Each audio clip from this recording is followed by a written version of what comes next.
Selamat datang di mata kuliah Basis Data 1. Perkenalkan, nama saya Meliana. Saya akan mendampingi teman-teman di mata kuliah ini. Dalam video ini, kita akan membahas tentang normalisasi.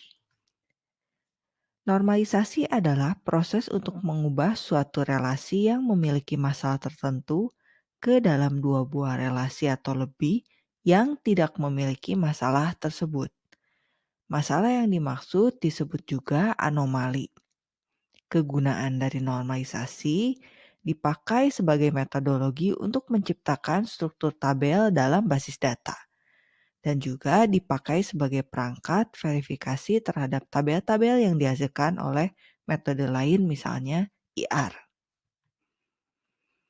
Anomali adalah proses pada basis data yang memberikan efek samping yang tidak diharapkan. Misalnya menyebabkan ketidakkonsistenan data atau membuat sesuatu data menjadi hilang ketika data lain dihapus. Ada 3 macam anomali. Anomali yang pertama, anomali permajaan. Ini terjadi bila ada pengubahan pada sejumlah data yang mubazir tetapi tidak seluruhnya diubah. Yang kedua, anomali penyisipan. Ini terjadi jika pada saat penambahan hendak dilakukan, ternyata ada elemen data yang masih kosong dan elemen data tersebut justru menjadi kunci. Anomali yang ketiga yaitu anomali penghapusan. Ini terjadi sekiranya sesuatu baris atau tapel yang tidak dipakai dihapus dan sebagai akibatnya terdapat data lain yang hilang. Ini contoh anomali permajaan. Jadi seandainya pemasuk citra ini pindah ke kota lain, misalnya Bogor, dan perubahannya hanya dilakukan pada data pertama, maka akan terjadi ketidakkonsistenan. Yang kedua, ini contoh anomali penyisipan. Bagaimana caranya menyimpan fakta bahwa ruang guru bernama Arjuna terdapat pada gedung selatan. Kemudian penyisipan tidak dapat dilakukan mengingat tidak ada informasi kuliah yang menggunakan ruangan tersebut.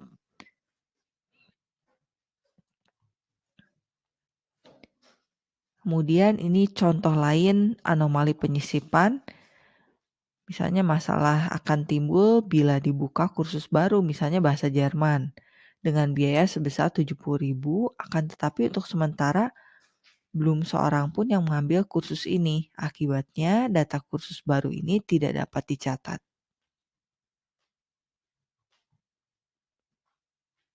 Kemudian ini contoh anomali penghapusan. Bagaimana jika kita menghapus baris data kuliah matematika? Ini matematika 1. Jika demikian, maka kita kehilangan informasi bahwa terdapat ruangan bernama Rama di gedung selatan.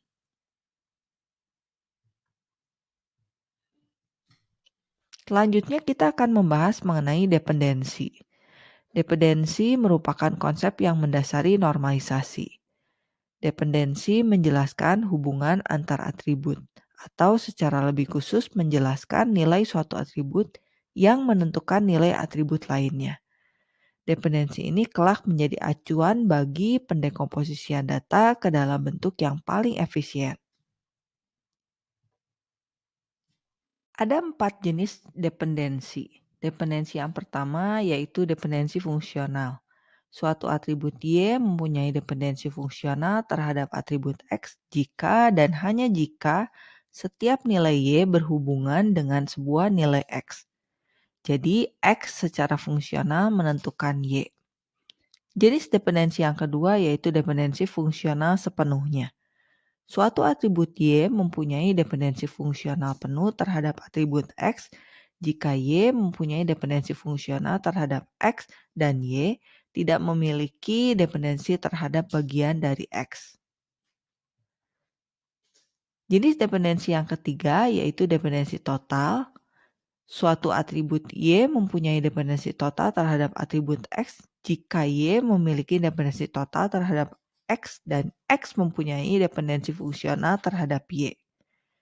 Yang keempat, dependensi transitif. Atribut Z mempunyai dependensi transitif terhadap X bila Y memiliki dependensi fungsional terhadap X dan Z memiliki dependensi fungsional terhadap Y. Ini contoh fungsional dependensi, jadi X menentukan Y. Catatannya, bagian yang terletak di sebelah kiri tanda panah tersebut disebut penentu atau determinan, dan bagian yang terletak di sebelah kanan disebut yang tergantung atau dependen. Contoh lain nih fungsional dependensi. Kemudian ini juga contoh fungsional dependensi. Selanjutnya ini contoh dependensi fungsional sepenuhnya. Ya, ada mahasiswa dengan atribut NRPen, nama mata kuliah dan nilai. Nah, relasinya seperti ini. Contoh lain dependensi fungsional sepenuhnya dapat dilihat di sini. Ada pelanggan dengan atributnya, kemudian relasinya. Nah, mengingat bahwa nomor fax bergantung pada kode pelanggan dan kota, dan juga bergantung pada kode pelanggan yang tidak lain adalah bagian dari kode pelanggan kota, maka nomor fax tidaklah mempunyai dependensi fungsional sepenuhnya terhadap kode langganan dan kota. Dengan kata lain, nomor fax hanya mempunyai dependensi fungsional sepenuhnya terhadap kode langganan. Ini contoh dependensi total, ya, kode pemasuk dan nama pemasuk. Kemudian ini juga dependensi total, kode jurusan dan nama jurusan. Ini dependensi transitif. Kemudian ini masih dependensi transitif. Selanjutnya tentang diagram dependensi fungsional ya. Diagram dependensi fungsional adalah diagram yang digunakan untuk menggambarkan dependensi fungsional. Diagram ini menunjukkan hubungan antara atribut yang menjadi penentu atribut lainnya dengan hubungan yang dinyatakan dengan tanda panah. Jadi seperti ini ya, ada dekomposisi tak hilang. Dekomposisi ialah proses pemecahan suatu relasi menjadi dua relasi atau lebih. Dekomposisi tidak hilang artinya bahwa tidak ada informasi yang hilang ketika relasi dipecah menjadi relasi-relasi lain. Ini contoh dekomposisi. Dekomposisi tak hilang dan dekomposisi hilang. Selanjutnya kita bahas tentang bentuk normal. Bentuk normal adalah suatu aturan yang dikenakan pada relasi-relasi dalam basis data dan harus dipenuhi oleh relasi-relasi tersebut pada level-level normalisasi. Suatu relasi dikatakan dalam bentuk normal tertentu bila memenuhi kondisi-kondisi tertentu. Ada 7 macam bentuk normal. Setiap level normalisasi bergantung pada level sebelumnya. Semakin dalam levelnya, relasi mempunyai kecenderungan lebih baik. Dalam arti memiliki problem yang lebih kecil ataupun sama sekali tidak memiliki permasalahan anomali. Kita lihat yang pertama, bentuk normal pertama. Suatu relasi dikatakan dalam bentuk normal pertama jika dan hanya jika setiap atribut bernilai tunggal untuk setiap baris, tidak memiliki atribut yang berulang. Nah, diubah ke dalam bentuk normal itu dengan cara membuat setiap baris berisi kolom dengan jumlah yang sama dan setiap kolom hanya mengandung satu nilai. Relasi yang memenuhi bentuk normal pertama umumnya memiliki masalah kemubaziran dan mengakibatkan ketidakkonsistenan pada saat perubahan data. Dan walaupun ketidakkonsistenan dapat dihindari, terjadi ketidakefisienan waktu sewaktu mengubah data.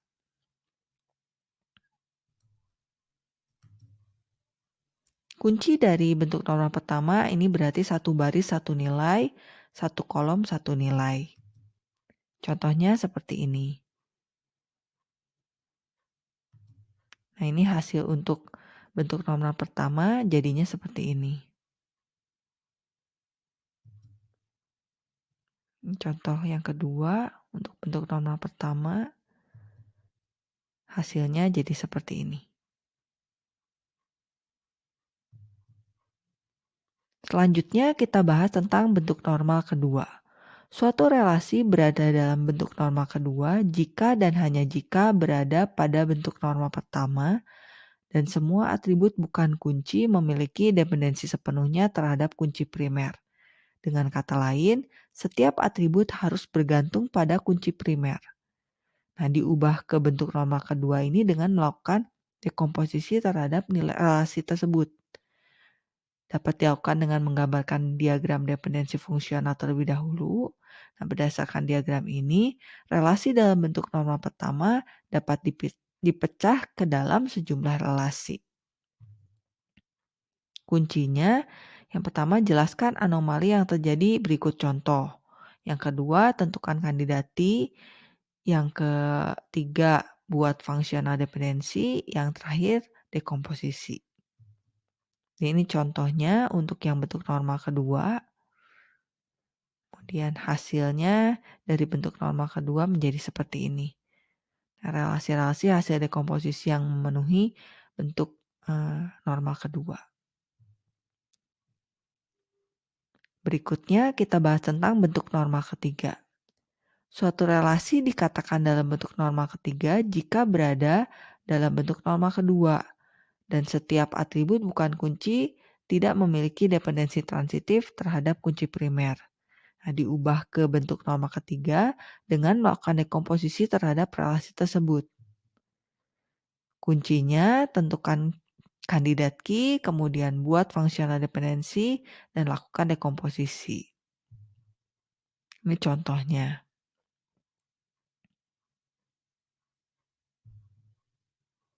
Kemudian hasilnya jadi seperti ini. Ini memenuhi bentuk norma ketiga.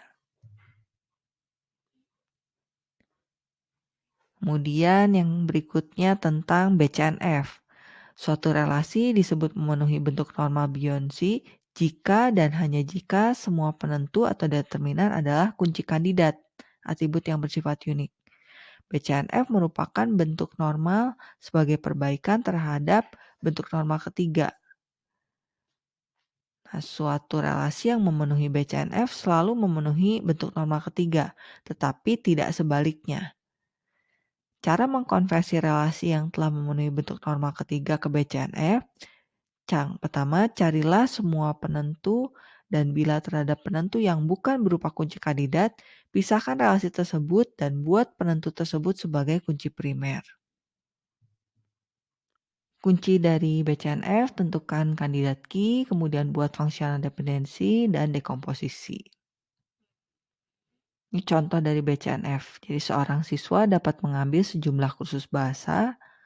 Setiap tutor hanya mengajar pada sebuah kursus bahasa.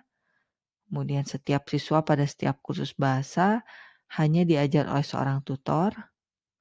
Terus suatu kursus bahasa yang sama bisa saja memiliki lebih dari satu tutor. Nanti hasilnya jadi seperti ini. Kemudian contoh lainnya ini untuk BCNF juga. Hasilnya jadi seperti ini. Selanjutnya kita akan bahas tentang bentuk norma keempat. Nah, ini berkaitan dengan sifat ketergantungan banyak nilai, multi-value dependency, pada suatu tabel yang merupakan pengembangan dari ketergantungan fungsional. Ini contohnya. Kemudian di BCNF jadi seperti ini. Kemudian berikutnya bentuk norma keempat.